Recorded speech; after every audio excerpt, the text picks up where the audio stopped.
I hope आप लोगों ने मेरी सारी लास्ट वीडियोस देखी हैं लीनियर रिग्रेशन की, in detail explanation of post function, gradient descent, OLS. तो आज हम करेंगे लीनियर रिग्रेशन को पाइथन में कैसे हम इम्प्लीमेंट कर सकते हैं। ये मेरा डेटा सेट है, वेट एंड हाइट। वेट को मैं लूँगी इंडिपेंडेंट वेरिएबल मेरा एक्स, और हाइट को मैं वेट के अकॉर्डिंग प्रिडिक्ट करूँगी। वेट मेरा केजीज में है, हाइट मेरा सेंटीमीटर में है, दोनों का यूनिट अलग अलग है, ठीक है। और जितनी भी लाइब्रेरीज मुझे चाहिए होंगी इम्प्लीमेंट करने के लिए वो मैंने requirements dot T T x T में लिख ली है। अब मैं इन सबको इंस्टॉल कर लूँगी, ठीक है। सुपरवाइज लर्निंग फोल्डर के अंदर जाके मुझे लिखना है कमांड पिप इंस्टॉल। पिप से इंस्टॉल करते हैं ना हम सारे फीचर्स पाइथन के। Requirements dot T x T. तो फिर सारे पैकेजेस इंस्टॉल हो गए हैं, मैंने पहले से इंस्टॉल कर लिए हैं। अगर नहीं है आप लोगों के लिए इंस्टॉल तो आप कर सकते हैं, ठीक है। जो भी रिक्वायरमेंट होगी वो हम इसी फाइल में डालते रहेंगे और हर हर बार इसी को इंस्टॉल कर लेंगे। तो सबसे पहले जो भी मुझे डेटा चाहिए, जो भी मुझे लाइब्रेरीज चाहिए, वो मैं इंपोर्ट कर लूँगी। Import pandas S P D. देखिए, सब्सक्राइब कीजिए मेरे चैनल को, शेयर कीजिए। और ये जितनी भी लाइब्रेरीज है, पांडास, मैटप्लॉटलिब, नमपाई, मैं इनका इन डिटेल ट्यूटोरियल भी बना दूंगी, जिससे आपको पता चल जाएगा कि ये लाइब्रेरीज कैसे वर्क करती हैं और इसमें कौन कौन से फीचर हैं। For now we are discussing about linear regression as PLT. और मुझे नमपाई भी इंपोर्ट कर लेते हैं। Import numpy as NP. And मैं चाहती हूँ कि जितने भी मेरे ग्राफ्स हैं वो इसी नोटबुक के ही बीच में प्रेजेंट हो, प्रिंट हो, सेपरेट टैब पे नहीं जाए।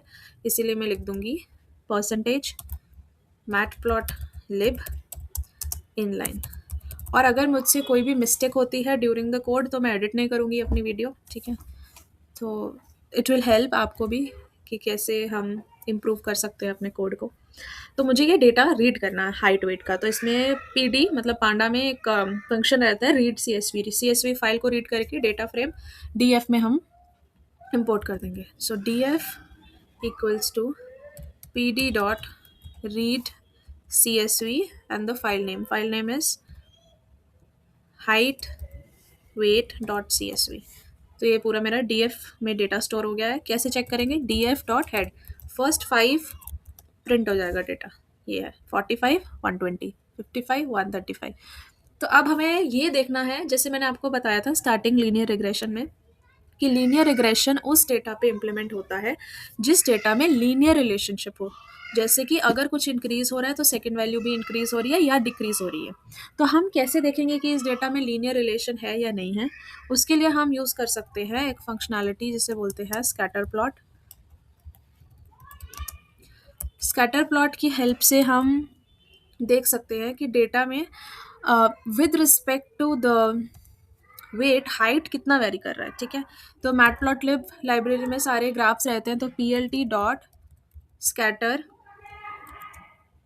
डीएफ, सबसे पहले हम लिखेंगे एक्स एक्सिस जो कि है मेरा weight, okay, and second Y axis जो मुझे प्रेडिक्ट करना है हाइट, ठीक है। देखते हैं कैसा प्रिंट होता है।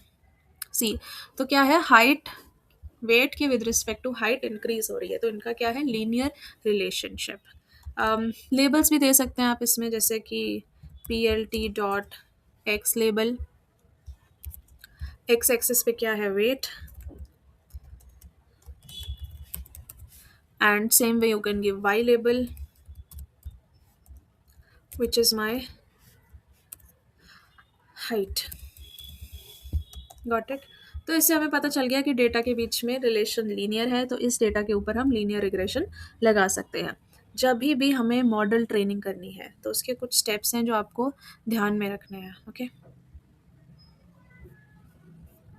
देयर आर सम स्टेप्स जो आप लोगों को ध्यान में रखने हैं, बताती हूँ मैं कैसे कर सकते हैं। सबसे पहले जो इंडिपेंडेंट फीचर है हमारा, ओके, इंडिपेंडेंट फीचर मैंने बताया आपको, एक्स वेरिएबल या इनपुट वेरिएबल जिसकी वैल्यू गिवन है। जो इंडिपेंडेंट वेरिएबल है वो पाइथन में मॉडल ट्रेनिंग के टाइम पे 2D होना चाहिए, ओके। 2D होना चाहिए या फ्रेम डेटा फ्रेम फॉर्मेट में होना चाहिए, any of the two will work.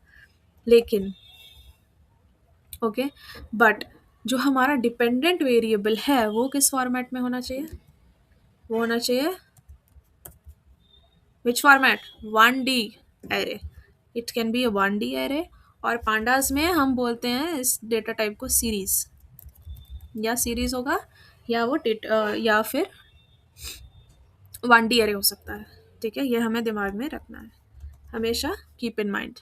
तो इसे करने के लिए क्या कर सकते हैं हम, जैसे अभी के लिए जो मेरा x है वो मैंने डिसाइड किया है कि वेट होगा। ठीक है, तो मैं इसको सिंगल ब्रैकेट में पहले डाल के बताती हूँ आपको, df ऑफ वेट। तो इसमें x का वैल्यू चेक करते हैं क्या है। तो देखिए आप इस तरह से आ रही है, and this is a series. कैसे पता चलेगा, okay, type of x, Panda core series, so this is series. लेकिन जो मेरा x है वो इंडिपेंडेंट वेरिएबल है, और इसे हम वन डायमेंशनल नहीं रख सकते क्योंकि मॉडल ट्रेनिंग नहीं हो पाएगी। फॉर दैट रीजन मैं इसे टू डायमेंशनल ब्रैकेट में डाल रही हूँ, so that it becomes a data frame. Now you see this is a data frame. Data frame है तो इसकी मॉडल ट्रेनिंग में कोई इशू नहीं होगा। ओके, वैल्यूज देख लेते हैं। ये मेरी वेट की वैल्यूज है। सेम वे जो y है वो मेरा क्या है, डिपेंडेंट वेरिएबल, राइट। तो डिपेंडेंट वेरिएबल में कोई इशू नहीं है, उसको आप single double this round bracket में डाल के 1D या सीरीज में लिख सकते हैं। No worries, no issues at all. ठीक है, so this is my independent 2D। Okay,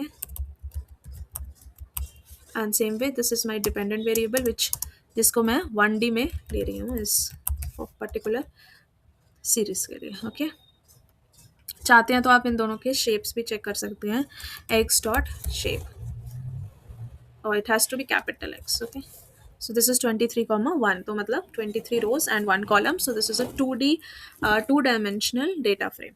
okay, उसके बाद जो नेक्स्ट स्टेप है, फर्स्ट स्टेप ये हो गया। सेकेंड स्टेप जो है वो ये है कि आपको करना है ट्रेन टेस्ट स्प्लिट। तो जैसे मैंने आपको बताया, ट्रेनिंग डेटा लेते हैं, टेस्ट डेटा लेते हैं। तो मैं इस पर्टिकुलर एग्जाम्पल के लिए 75 एंड 25% लूँगी। 75% ट्रेनिंग डेटा, 25% टेस्ट डेटा, और I can also take 70% train data and 30% test data. Anything is fine. Okay, let's go with this. तो हमारे पास एक SKLearn में लाइब्रेरी है, ओके, जिसे हम बोलते हैं मॉडल सेलेक्शन।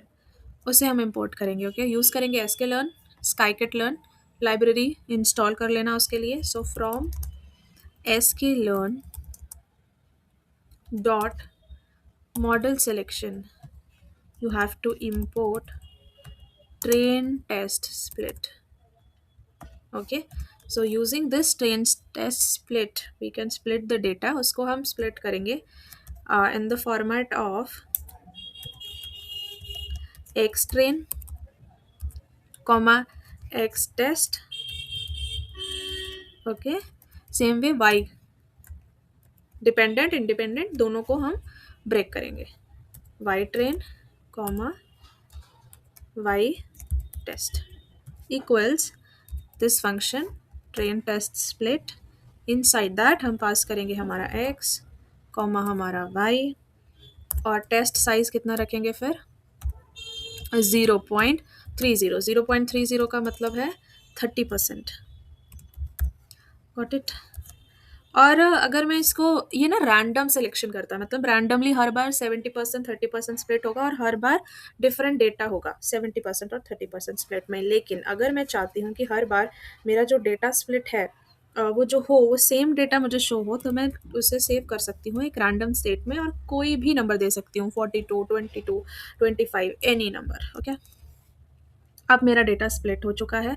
अगर मुझे देखना है कि मेरा एक्स ट्रेन का साइज क्या है, ओके, डॉट शेप, तो वो मैं देख सकती हूँ, इट इज़ 16। तो टोटल पहले कितना था, 23, उसको 30% टेस्ट में कन्वर्ट कर दिया, तो 70% उसका बचा 16, वो हमने एक्स ट्रेन में स्टोर करवा लिया। ठीक है, अब हमें नेक्स्ट स्टेप करना है डेटा स्टैंडर्डाइजेशन। तो डेटा स्टैंडर्डाइजेशन क्या है, देखो, अगर आपने डेटा एनालिसिस पढ़ा है तो आपको ये चीज़ पता होगी। मैं भी वंस एक सर्टेन नंबर ऑफ मतलब मुझे मोटिवेशन मिलता है बनाने के लिए, तो मैं बना दूंगी इसके लिए, डेटा स्टैंडर्डाइजेशन के लिए सेपरेट वीडियो। तो please again the same request, subscribe to my channel and share it with your friends. अभी के लिए मैं आपको समझा देती हूँ बेसिक ऑफ डेटा स्टैंडर्डाइजेशन कैसे होता है, क्यों करना है।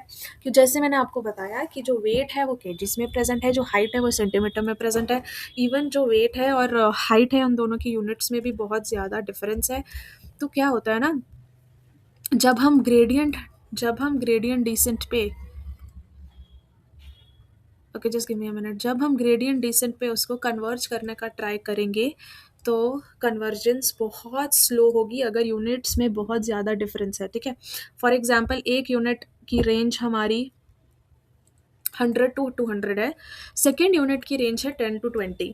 तो दोनों को कंपेयर करना बहुत वेयरिंग टास्क हो जाएगा, डिफरेंट बहुत मुश्किल टास्क हो जाएगा। इसीलिए हम अपने डेटा को करते हैं स्टैंडर्डाइज, सो दैट सारा डेटा सेम यूनिट और सेम रेंज में हो जाए। Same unit same range. और हमेशा याद रखना कि उसके लिए हम यूज़ करते हैं जेड स्कोर। जेड स्कोर में हम क्या करते हैं, x minus mean divided by standard deviation उसका फॉर्मूला होता है। ये यूज़ करने के बाद सारे यूनिट्स और डेटा का जो रेंज है वो सेम हो जाता है, जिसकी वजह से ईजिली हमारा ग्रेडियंट डिसेंट भी हो जाएगा, कंपैरिजन डेटा का ईजी हो जाएगा। ओके, इसमें म्यू की वैल्यू होती है मीन एंड ये है standard deviation of the data. In detail तो I can discuss your, but मैं बस बता रही हूँ इसका बेसिक क्या रहता है। आफ्टर जेड स्कोर कैलकुलेशन सारे डेटा का मीन हो जाता है 0 एंड स्टैंडर्ड डेविएशन हो जाता है 1। Got it this much? Now get back to the again. And secondly हम डेटा स्प्लिट करेंगे, ठीक है। डेटा स्प्लिट करने के बाद ही हम लोग क्या है कि करेंगे स्टैंडर्डाइजेशन। ऐसा क्यों? बिकॉज हम नहीं चाहते कि स्टैंडर्डाइजेशन के टाइम पे टेस्ट डेटा का मीन भी इंक्लूड हो, क्योंकि अगर मैंने स्प्लिट बाद में किया और जेड स्कोर मैंने डेटा पे पहले कैलकुलेट कर दिया था, तो मैंने आपको बताया ना जो टेस्ट डेटा है वो अननोन रहना चाहिए। तो फिर तो सारा डेटा आपको पता चल जाएगा ना क्या है, क्योंकि उसका मीन, उसका स्टैंडर्ड डेविएशन, उसकी वेरिएशन सब समझ में आ जाएगी, तो मतलब नहीं है। इसीलिए डेटा स्प्लिट करने के बाद ही स्टैंडर्डाइजेशन करते हैं। वाई? टू प्रिवेंट, ये बहुत इंपॉर्टेंट इंटरव्यू क्वेश्चन है, we do this to prevent data leakage. हमेशा ये चीज़ आपको याद रखनी है, हम प्रिवेंट करना चाहते हैं डेटा लीकेज को, इसीलिए हम ये करते हैं कि डेटा का स्प्लिट कर लो पहले, उसके बाद स्टैंडर्डाइजेशन करो। एंड स्टैंडर्डाइजेशन के टाइम पे जो ट्रेनिंग डेटा पार्ट है, जब हम डेटा ट्रेन कर रहे हैं उस टाइम पे हम यूज़ करते हैं एक फंक्शन जिसे हम बोलते हैं फिट ट्रांसफॉर्म। फिट का मतलब है कि वो डेटा में से मीन और स्टैंडर्ड डेविएशन को लर्न करेगा, फिर डेटा पे अप्लाई कर देगा। लेकिन जो टेस्ट डेटा है उस पे हम हमेशा क्या करते हैं, ओनली फंक्शन यूज़ करेंगे ट्रांसफॉर्म। जो भी ट्रेन का मीन और स्टैंडर्ड डेविएशन है उसी से हम कैलकुलेशन करेंगे सेम टेस्ट वाले डेटा पे। टेस्ट वाले डेटा का मीन और जेड स्कोर कैलकुलेट नहीं होता, क्योंकि ये डेटा हमें रखना है unknown to ourself। Got it पूरा फंक्शन? अब फटाफट से मैं जल्दी से इसका जो कोड है वो कर दूंगी। Okay just a minute, let me go there. Standardization के लिए आप इसका कैसे होता है एंड ऑल दैट के लिए इसका जो डॉक्यूमेंटेशन है एसके लर्न पे वो पढ़ सकते हैं, ठीक है। मैं सीधा लिख रही हूँ from SK learn, sorry SK learn dot preprocessing import standard scaler. उसके बाद एक वेरिएबल लेते हैं scaler equals to standard scaler. इस पर स्टैंडर्ड स्केलर में ही ये जेड स्कोर होता है। और फिर हम एक्स ट्रेन के लिए करेंगे फिट ट्रांसफॉर्म। जैसे मैंने बोला scalar dot fit transform. Fit मतलब लर्न करो डेटा पे मीन और उसका जेड स्कोर कैलकुलेट करके ट्रांसफॉर्मेशन उसके ऊपर लगा दो। X train sorry it should be x train, here also x train, train data पे, ठीक है। उसके बाद वाई वाले पे तो करेंगे नहीं क्योंकि वाई तो प्रिडिक्ट करना है। उसके बाद जो एक्स टेस्ट है उसको भी हम स्टैंडर्डाइज करेंगे, लेकिन कैसे करेंगे, equals to scaler dot fit transform और इसमें डाल देंगे एक्स टेस्ट। ठीक है, उसके बाद हम लीनियर रिग्रेशन इसके ऊपर अब लगा सकते हैं। Okay, now after standardization you can apply linear regression to your data. Linear regression में क्या करेंगे, मॉडल अप्लाई करेंगे ट्रेन पार्ट पे, वो लर्न करेगा ट्रेन पार्ट पे डेटा लर्न करेगा, उसके बाद डिपेंडेंट वेरिएबल पे प्रिडिक्शन करेंगे। ऑलवेज रिमेंबर कि ये जो स्टैंडर्डाइजेशन है ये ओनली एंड ओनली कहाँ पे होती है, इंडिपेंडेंट वेरिएबल पे, ना कि डिपेंडेंट वेरिएबल पे। This will happen only for independent variable, no need to do standardization for dependent variable. और जो डेटा स्प्लिट होगा वो पूरा का पूरा डेटा स्प्लिट होगा। ओके, और जो मॉडल ट्रेनिंग होती है वो ट्रेन डेटा पे होती है और टेस्ट डेटा पे टेस्टिंग होती है मॉडल की। ओके, ये सब इम्पॉर्टेंट है from interview perspective. From sklearn dot linear model, आप इसका वो चेक करना डॉक्यूमेंटेशन, तो आपको और समझ में आएगा। लीनियर रिग्रेशन, ओके, फिर हम करेंगे regression equals to linear regression. इसके बहुत सारे पैरामीटर्स हैं, अभी के लिए मैं एक पैरामीटर यूज़ कर रही हूँ जिसे बोलते हैं एन जॉब्स। आप देख सकते हैं n job is used for computation. इससे बस स्पीड अप हो जाता है in case of large problems. और इसमें आप देख सकते हैं कि कॉन्टेक्स्ट अगर -1 है तो सब के सब जो अगर इसकी वैल्यू -1 है तो सारे प्रोसेसर्स यूज़ होंगे, तो -1 कर देती हूँ। आप नहीं भी यूज़ करना तो आप इसे एन जॉब्स पैरामीटर को स्किप भी कर सकते हैं। अब हम करेंगे मॉडल को train. fit is kind of train, okay, x train comma y train, दोनों की वैल्यू लो एंड डेटा सीख लेगा। हमारे पैरामीटर्स चेक करते हैं कौन कौन से है, फिट, इंटरसेप्ट, एन जॉब्स -1, ये सब। ठीक है, अब हमारे दो पैरामीटर्स इसका आउटपुट आता है जिसका मतलब उससे हम कोफिशिएंट और इंटरसेप्ट फाइंड कर सकते हैं। मैंने आपको पहले भी बताया है, दो ही बेसिक जो इम्पॉर्टेंट पार्ट है आफ्टर ट्रेनिंग जो आउटपुट देगा लीनियर रिग्रेशन मॉडल, उसमें दो ही चीज़ें, दो ही हाइपर पैरामीटर्स इंपॉर्टेंट रहते हैं। ग्रेडियंट डिसेंट के बाद जो कैलकुलेट होते हैं जो कि थीटा 0 है, जिसे हम इंटरसेप्ट भी बोलते हैं। दूसरा पैरामीटर है थीटा 1 जिसे हम कोफिशिएंट भी बोलते हैं और स्लोप भी बोलते हैं। तो इसी को हमें आउटपुट करना है। Print coefficient is okay, comma regression हमारे मॉडल का नाम है, डॉट, इसमें सारी वैल्यूज़ आपको दिख जाएंगी। डॉट के बाद कोफिशिएंट के लिए COEF, okay, same way print intercept is comma regression dot intercept. इसमें आपकी वैल्यू 12 एंड 163.5 आई है। ठीक है, अब मैं आपको एक चीज़ बताती हूँ, ये हमारी ट्रेनिंग होगी। ट्रेनिंग होने के बाद हम वाई हैट फाइंड करते हैं, प्रिडिक्ट करते हैं प्रिडिक्टेड वाई, जिसकी वैल्यू होती है थीटा 0 प्लस थीटा 1 एक्स। ठीक है, फिर हम क्या करते हैं, ओके, जिसकी वैल्यू ये है। फिर हम क्या करते हैं, जब हम ड्रॉ करते हैं पॉइंट्स, तो ये जो सारे पॉइंट्स हैं ये एक्चुअल पॉइंट्स है, राइट। फिर हम एक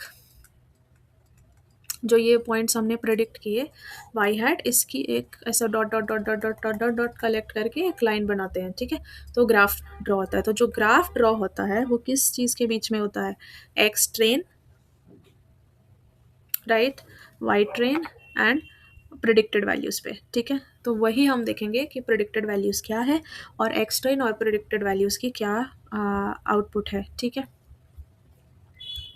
तो प्रिडिक्ट करने के लिए हम क्या करेंगे, एक वैल्यू ले लेंगे pi underscore predict equal to regression और regression dot predict. Predict values किसके लिए करनी है, टेस्ट डेटा के लिए, तो X underscore test. Y pred की वैल्यू आ गई है। अब हम इसे ग्राफ पे ही देख लेते हैं। ठीक है, पहले मैं यूज़ करती हूँ PLT dot scatter, basic Y train X train का ही ग्राफ बनाती हूँ। पहले तो मैं X train comma Y train. ये हमारा बेसिक ग्राफ है एक्स ट्रेन और वाई ट्रेन की रिलेशनशिप का, जो ट्रेनिंग पार्ट था। और फिर मैं इसमें प्लॉट करती हूँ एक्स ट्रेन का और same way X train, okay, X test जो टेस्ट डेटा है और वाई प्रिडिक्टेड डेटा, क्योंकि हमने वाई टेस्ट नहीं देखा। Y pred is this only ना, okay, Y is small. So this is my x test and y prediction ka relation. It is also very much linear. And if I want to see plt dot scatter the relation between x train comma regression dot predict, I want to predict on x train also, that if I predict तो x train पे कैसे जाता है, ठीक है। तो this is the relation. तो very much मतलब ऐसे लीनियर रिलेशन प्रिडिक्ट किया। और अगर मैं यहाँ पे प्रिडिक्टेड नहीं लेती हूँ, एक्चुअल वाई टेस्ट का रिलेशन देखती हूँ, तो कैसा आउटपुट आता है, ठीक है। You can play around and check. Y has to be capital, okay. So this is the actual relation, okay, and the predicted relation was extremely linear, but this is the actual relation. Got it. Same way इसकी performance metrics and all, video बहुत लंबी हो रही है, इसीलिए मैं performance metrics R square, adjusted R square को next video में ऐड कर रही हूँ, इसी का पार्ट है, ठीक है। So just look at the next video for then. Thank you.